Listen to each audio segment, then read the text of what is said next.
जब मेंडल के वर्क की रीडिस्कवरी हो रही थी तो उस टाइम पे हमारे पास एक साइंटिस्ट थे जिनका नाम है टी.एच. मॉर्गन। टी.एच. मॉर्गन की भी इंडिपेंडेंटली कुछ डिस्कवरीज थी जिनके ऊपर ही हमारे मेंडल की रीडिस्कवरीज हुई है। सो टी.एच. मॉर्गन ने काम किया था ड्रोसोफिला मेलानोगास्टर या कहें हम फ्रूट फ्लाई के ऊपर। उसी के ही यहाँ पर कंट्रीब्यूशन की वजह से टी.एच. मॉर्गन को एक्सपेरिमेंटल जेनेटिक्स का फादर भी कहा जाता है, क्योंकि उसने एक्सपेरिमेंटली प्रूव किया था जेनेटिक्स के अंदर जो मेंडल्स के लॉ है उनको। तो टी.एच. मॉर्गन के वर्क के टाइम पे उन्होंने ये चीज ऑब्जर्व करी कि यहाँ पर कुछ एक डेविएशंस भी प्रेजेंट है अनलाइक दी मेंडल्स लॉ, यानी कि मेंडल्स लॉ के डेविएशंस उसने देखे and linkage is that deviation. अभी किसका डेविएशन था? तो मेंडल के 3 लॉ आपने पढ़े हैं, law of dominance, law of independent assortment and law of segregation. So law of independent assortment का डेविएशन है लॉ ऑफ इंडिपेंडेंट असॉर्टमेंट का डेविएशन है लिंकेज, राइट? क्योंकि आपको पता है law of independent assortment based होता है डाई हाइब्रिड क्रॉस पर, और डाई हाइब्रिड क्रॉस में आपको जो रेशियो मिलता है वो आपको मिलता है 9:3:3:1, राइट? लेकिन डेविएशन है लिंकेज, तो ऑब्वियस सी बात है यहाँ पर डाई हाइब्रिड क्रॉस वाला रेशियो तो आपको नहीं मिलने वाला है। So it do not follow the dihybrid ratio, ठीक है? ये डाई हाइब्रिड रेशियो को, जो स्टैंडर्ड डाई हाइब्रिड रेशियो है, उसको ये फॉलो नहीं करता। सो लिंकेज है क्या? देखो, लॉ ऑफ इंडिपेंडेंट असॉर्टमेंट अगर आपको पता है तो लिंकेज को समझना थोड़ा सा इजी है। लॉ ऑफ इंडिपेंडेंट असॉर्टमेंट ये कहता है कि जो जीन्स होते हैं वो इंडिपेंडेंटली असॉर्ट हो जाते हैं ड्यूरिंग द गैमेट फॉर्मेशन। लेकिन लिंकेज का कंसेप्ट कहता है कि इट इज नॉट नेसेसरी कि हमारे जो जीन्स है वो इंडिपेंडेंटली असॉर्ट होंगे ही होंगे। इट मे बी पॉसिबल कि जो जीन्स है वो एक दूसरे के इतने क्लोज प्रेजेंट हो सकते हैं कि वो इंडिपेंडेंट असॉर्ट ना हो। फॉर एग्जाम्पल के लिए अगर मेरे पास यहाँ पर एक क्रोमोसोम है, ठीक है, सपोज ये मेरे पास क्रोमोसोम है, इसके ऊपर कुछ जीन प्रेजेंट है, एक जीन यहाँ पर प्रेजेंट है, एक जीन यहाँ प्रेजेंट है, यहाँ पर है मेरे पास जीन, ठीक है। तो अगर आप देखोगे कि during the time of gamete formation या कहेंगे क्रॉसिंग ओवर भी अगर यहाँ पर होता है, तो इट इज नॉट नेसेसरी ना कि ए जीन और डी जीन दोनों एक दूसरे के साथ असॉर्ट ही होंगे, है ना? इट इज नॉट नेसेसरी कि ए और बी जीन जो है उनमें सेपरेशन होगा ही होगा। इट मे बी पॉसिबल कि क्रॉसिंग ओवर इस रीजन में हुआ है, सी डी वाले रीजन के अंदर हुआ है, यहाँ पर क्रॉसिंग ओवर हुआ है, तो ए और बी हमारे लिंक्ड जीन हुए क्योंकि एक दूसरे के साथ ही लिंक है, प्रेजेंट है ना? तो यही से हमारा कंसेप्ट आता है लिंकेज का। लिंकेज क्या कहता है कि दो जो जीन हो सकते हैं वो एक दूसरे के साथ लिंक्ड हो सकते हैं, अनलिंक्ड हो सकते हैं, डिपेंडिंग कि उनके बीच में कितना डिस्टेंस प्रेजेंट है। क्रॉसिंग ओवर के टाइम पे उनका सेग्रीगेशन, उनका जो सेपरेशन है या कि सेगमेंट का एक्सचेंज जो हो रहा है वो इट मे बी पॉसिबल कि वो एक साथ हो जाए, और इट मे बी पॉसिबल कि वो दोनों फैक्टर्स को, दोनों जीन्स को वो सेपरेट भी कर दे। तो जब हमारे दो जीन्स को सेपरेट करना डिफिकल्ट हो जाता है तो हम उन्हें कहते हैं लिंक्ड जीन, और जो उन जिनको सेपरेट करना हमारे लिए डिफिकल्ट है, मतलब सेपरेशन जिनमें पॉसिबल है, जिनमें असॉर्टमेंट पॉसिबल है, उनको हम लोग अनलिंक्ड जीन कहते हैं। इस चीज को हम लोग यहां से देखते हैं। देखिए, linkage and recombination. What is linkage? Linkage is the tendency of gene on same chromosome के ऊपर to remains together. एक साथ रहने की टेंडेंसी को ही हम लोग क्या बोल रहे हैं? लिंकेज बोल रहे हैं। कि जो जीन है वो एक ही साथ एक क्रोमोसोम पे प्रेजेंट है और एक साथ रहने की टेंडेंसी को हम लिंकेज कह रहे हैं, and to be inherited together during meiosis phase of sexual reproduction. I am sure अभी आपको क्लियर हो गया, ठीक है? जैसे यहाँ पर देखिए, ये हमारे पास एक क्रोमोसोम है और यहाँ पर दो जीन यहाँ पर प्रेजेंट है, और दोनों जीन इतने ज्यादा क्लोज प्रॉक्सिमिटी में प्रेजेंट है कि इनका जब मियोसिस के टाइम पे सेपरेशन होगा भी तो ये दोनों एक साथ ही इनहेरिट होने वाले हैं, ठीक है? इसी को हम कहते हैं लिंक्ड जीन। नॉट लिंक या अनलिंक जीन हम किसे कहते हैं, जो ऐसा हो सकता है कि दो डिफरेंट क्रोमोसोम पे प्रेजेंट हो, या अगर वो एक ही क्रोमोसोम पे प्रेजेंट है तो वो इतने ज्यादा दूर प्रेजेंट है कि उनके बीच में डिस्टेंस इतना ज्यादा है कि उनका एक साथ पास होना, इनहेरिट होना पॉसिबल नहीं है। ठीक है, तो दो तरीके के हमारे पास जीन हो सकते हैं, लिंक्ड और अनलिंक्ड। जो जीन हमारे एक ही क्रोमोसोम के ऊपर प्रेजेंट होते हैं उनको हम लोग सिंटिक जीन कहते हैं, सिनेटिक जीन कहते हैं, सिंटैनिक जीन। ओके, यस, सिंटैनिक जीन्स कहते हैं। तो एक चीज आपने ध्यान रखनी है कि हमारे पास जो सिंटैनिक जीन्स होते हैं वो एक ही क्रोमोसोम प्रेजेंट होंगे, पहली बात। दूसरा, all linked genes are syntenic genes. जितने भी लिंक्ड जीन्स होते हैं वो सिंटैनिक जीन्स है, लेकिन सारे सिंटैनिक जीन्स लिंक्ड नहीं हो सकते, क्योंकि यहाँ पर भी ये भी सिंटैनिक जीन्स ही है ना, जीन 1 और जीन 2, लेकिन डिस्टेंस इतना ज्यादा है कि वो एक दूसरे के साथ लिंक होकर इनहेरिट नहीं हो रहे। क्लियर? इतनी बातें क्लियर है?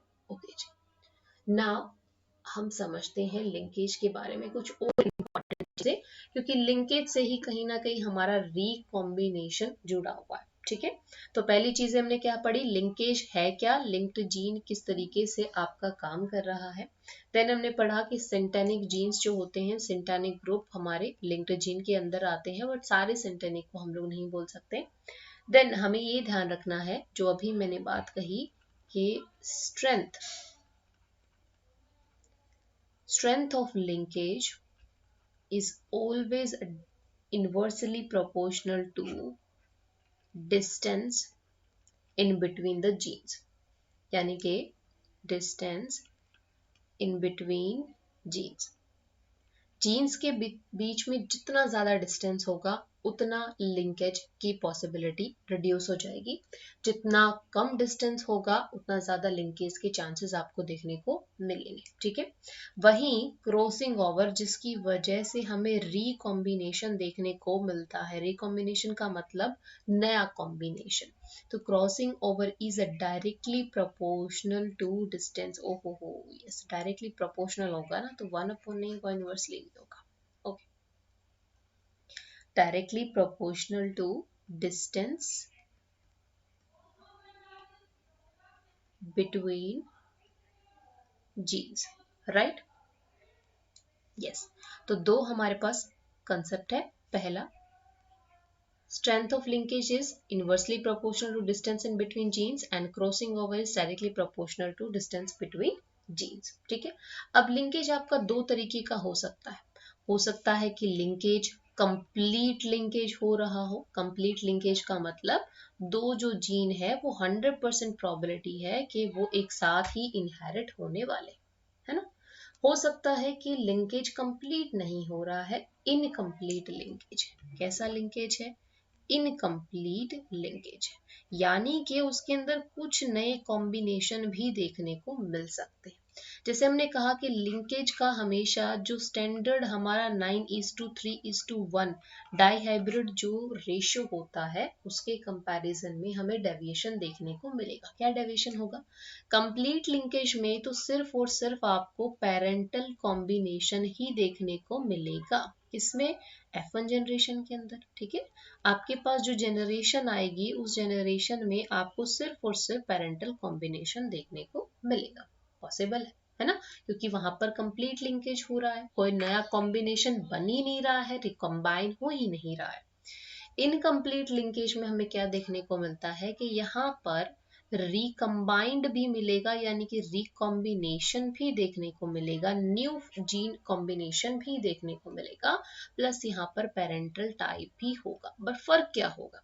इनकम्प्लीट लिंकेज में जो रिकॉम्बिनेशन और पेरेंटल है उसमें इस तरीके से होगा कि पेरेंटल का अमाउंट ज्यादा होगा, रिकॉम्बिनेशन प्रोजेनी का अमाउंट आपको कम देखने को मिलेगा। ठीक है, तो दो तरीके की हमारी लिंकेज हो सकती है, कंप्लीट और इनकम्प्लीट लिंकेज। क्लियर? ओके, अब हम बात कर लेते हैं रिकॉम्बिनेशन की। तो यस, अच्छा, कुछ और बातें हम लोग कंप्लीट और इनकम्प्लीट लिंकेज से ऐड कर लेते हैं। यस, हम लोग कंप्लीट लिंकेज और इनकम्प्लीट में यहाँ पर कुछ और बातें ऐड कर लेते हैं। कंप्लीट लिंकेज में कोई क्रॉसिंग ओवर देखने को नहीं मिलेगा, नो क्रॉसिंग ओवर, ठीक है, और कोई रिकॉम्बिनेंट नहीं है, no recombinant, right. Parental combination मिलेगा और एग्जाम्पल इसका आपको देखने को मिलेगा ड्रोसोफिला में, वहीं इसी का एग्जाम्पल आपको देखने को मिलेगा सिल्क मोथ में, बट सिल्क मोथ की फीमेल के अंदर आपको देखने को मिलता है और ड्रोसोफिला के मेल में इसका एग्जाम्पल आपको देखने को मिलता है। वहीं इनकम्प्लीट लिंकेज की बात करें तो इनकम्प्लीट लिंकेज में आपको क्रॉसिंग ओवर देखने को मिलता है, यहाँ क्रॉसिंग ओवर देखने को मिलेगा, प्लस यहाँ पर रिकॉम्बिनेंट भी देखने को मिलेगा, ठीक है। इसके एग्जाम्पल में और मोस्टली यही हमारा कॉमन भी है, इनकम्प्लीट लिंकेज ही है जो हमें मोस्टली देखने को मिलती है। इसके एग्जाम्पल में आप मोस्टली, ऑब्वियसली बात है, मोस्ट ऑफ द ऑर्गेनिज्म में हमें यही देखने को मिलता है, ठीक है, clear, okay. Now few points more आप ऐड कर लीजिए कि कितना हमारा लिंकेज पॉसिबल है, ऑर्गेनिज्म में किस हद तक लिंकेज हो सकता है। तो मैक्सिमम लिंकेज की जब भी बात आएगी तो 100% लिंकेज, ऑब्वियसली बात है, कंप्लीट लिंकेज हो रहा है ना, इसी कंडीशन में क्या हो रहा है, कंप्लीट लिंकेज हो रहा है, और जब कंप्लीट लिंकेज हो रहा है तो 100% लिंकेज हो रहा है ना। क्रॉसिंग ओवर कितना हो सकता है, maximum crossing over, crossing over कितना हो सकता है, 50%, क्योंकि देखिए कभी भी ऐसी कंडीशन नहीं होगी कि पेरेंटल प्रोजेनी आपको ना मिले, 50% पॉसिबल चांसेस है कि वहाँ पे पेरेंटल कॉम्बिनेशन होगा और 50% चांसेस है कि वहाँ पर रिकम्बाइंड या रिकॉम्बिनेंट आपको देखने को मिलेगा। अब मैक्सिमम की बात कर ली तो मिनिमम की भी बात कर लेते हैं कि मिनिमम लिंकेज कितना देखने को मिलेगा। तो भैया मिनिमम लिंकेज हमारा हो सकता है 50%, लेस देन 50% कभी नहीं देखने को मिलेगा। मिनिमम क्रॉसिंग ओवर कितना होगा, तो 0% हो सकता है। 0% कैसे, जब 100% हमारे पास लिंकेज अगर होगी तो ऑब्वियसली बात है वहां पर 0% क्रॉसिंग ओवर है, तभी ना वहां पर लिंकेज कैसा हो रहा है, 100% हो रहा है, क्लियर, ओके। तो ये सारी बातें थी लिंकेज के बारे में। अब रिकॉम्बिनेशन के बारे में देख लेते हैं। सो रिकॉम्बिनेशन का मतलब ही क्या है कि क्रॉसिंग ओवर की वजह से नया कॉम्बिनेशन बन रहा है, एक नया कंबाइंड, आपको एक नई प्रोजेनी मिल रही है, ठीक है। जैसे यहाँ पर देख रहे हो क्रॉसिंग ओवर कैसे होता है, दो हमारे पास यहाँ पर क्रोमोसोम, ये कौन से क्रोमोसोम दिखाए हुए हैं, ये पैटर्नल और मैटरनल क्रोमोसोम है, ये पैटर्नल है and this one is maternal. अब मियोसिस के टाइम पे क्रॉसिंग ओवर होता है, उस क्रॉसिंग ओवर के टाइम पे एक्सचेंज ऑफ सेगमेंट्स हो रहा है, उस एक्सचेंज की वजह से आप देख रहे हो किस तरीके से आपको नए कॉम्बिनेशन मिल रहे हैं, राइट। तो इसमें पॉसिबिलिटी है कि क्रॉसिंग ओवर के बाद हमारी 50% यहाँ पर रिकॉम्बिनेशन आपको देखने को मिलेगा। सो रिकॉम्बिनेशन एक ऐसा प्रोसेस होता है through which gene present on the same chromosome, same chromosome पे होगा, ठीक है, सेम क्रोमोसोम पे जो जीन प्रेजेंट है, they can be separated and new combination of gene could be formed. नाम से ही पता चल रहा है, री यानी कि दोबारा से, कॉम्बिनेशन मतलब कंबाइन किया जा रहा है, कैसे, सेगमेंट का एक्सचेंज हो रहा है, ठीक है।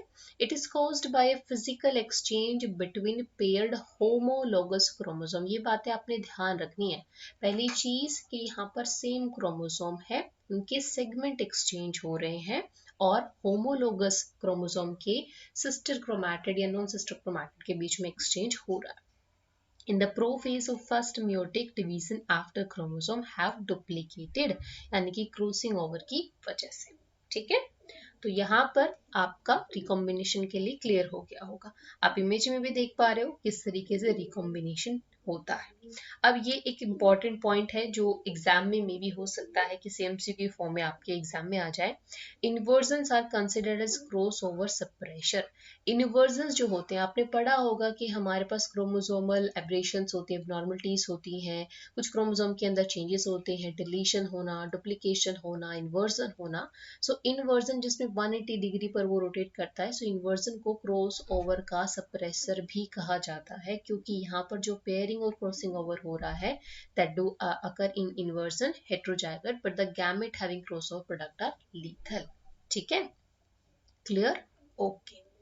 नेक्स्ट हमारे पास कुछ और पॉइंट रिकॉम्बिनेशन के बारे में, लिंकेज के बारे में, जो एग्जाम में हमें हेल्प करने वाले हैं। पहली चीज, ह्यूमन के केस में अगर पूछा जाए कि ह्यूमन के अंदर कितने लिंकेज ग्रुप प्रेजेंट होते हैं, देखो लिंकेज ग्रुप क्या होता है पहले वो समझिए। All the gene present on a particular chromosome form a linkage group, जिनका एक साथ इनहेरिटेड हो रहे हैं, यानी कि जो एक साथ पास ऑन हो रहे हैं, वो लिंकेज ग्रुप बना रहे हैं। तो ऐसे कितने लिंकेज ग्रुप हैं? तो ह्यूमन मेल के अंदर हम बात कर रहे हैं, फीमेल की बात नहीं करें यहाँ पर। 22 पेयर ऑटोजोम और एक एक्स क्रोमोसोम सेक्स क्रोमोसोम होता है, और एक वाई क्रोमोसोम होता है जो कि अगेन सेक्स क्रोमोसोम है। तो इस तरीके से हमारे पास 24 लिंकेज ग्रुप प्रेजेंट होते हैं in case of human male. But female के अंदर क्योंकि सेक्स क्रोमोसोम में दोनों एक्स क्रोमोसोम होते हैं, इसीलिए यहाँ पर 23 लिंकेज ग्रुप प्रेजेंट होते हैं।